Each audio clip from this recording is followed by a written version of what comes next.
tuberculosis scare is unfolding just outside Washington at a high school in Fairfax County, Virginia. 3 cases of TB are confirmed, and hundreds of students and staff may have been exposed. The 3 patients were in the active phase. When they presented for care, they were ill with TB infection. They had TB pneumonia and were sick, coughing and ill, and through a variety of diagnostic ways were then identified as having an active TB infection. CNN Chief Medical Correspondent Dr. Sanjay Gupta joins us now live with more. Sanjay, how common is TB?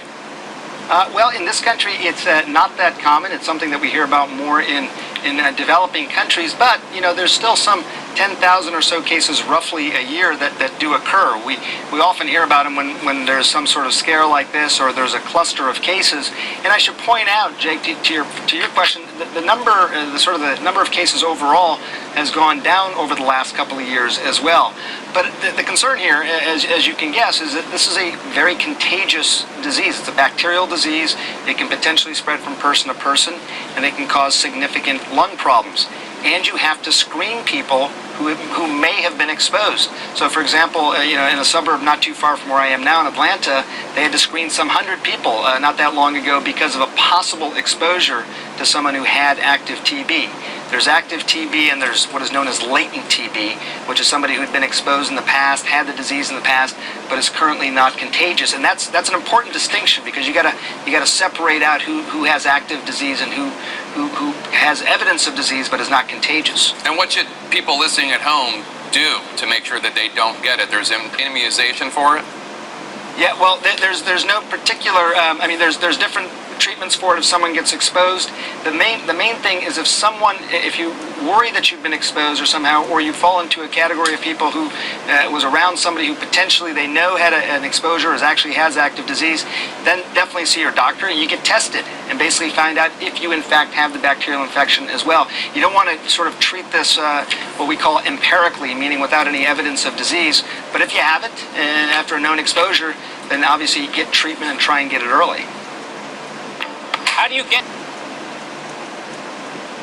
Jared Markham came to school in April wearing this NRA t-shirt and it had the words "Protect Your Rights" on it, as well as a rifle. Now, a teacher challenged him about whether that was appropriate. Here's what Jared has to say about that. There's nothing wrong with it, and it doesn't violate the policy in any way.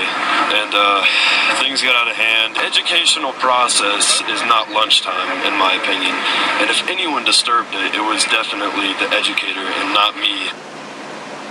Now, obviously, this is a sensitive issue just months after Newtown, and it also raises First and Second Amendment questions, but that's not what's at play here. Logan County says that the real issue is that Jared was so disruptive with the teacher that they had to call the police, and he was then charged with obstruction, Jim. So they're saying that the school officials are claiming that there's more to this case than just a t-shirt. What happens next? Well, Markham had a court appearance today, and he's scheduled to have another one next month, but the case could be settled before then. I actually spoke to Jared Markham's attorney, Ben White, earlier today, and he said that last night the prosecution filed a gag order, and then the prosecution and Ben White spoke, and they're trying to work something out in the next 10 days or so. Now, Ben White did say that Jared Markham was disruptive, but he said he didn't deserve to be charged with obstruction. We have reached out to the prosecution and Logan County, but no one's gotten back to us just yet.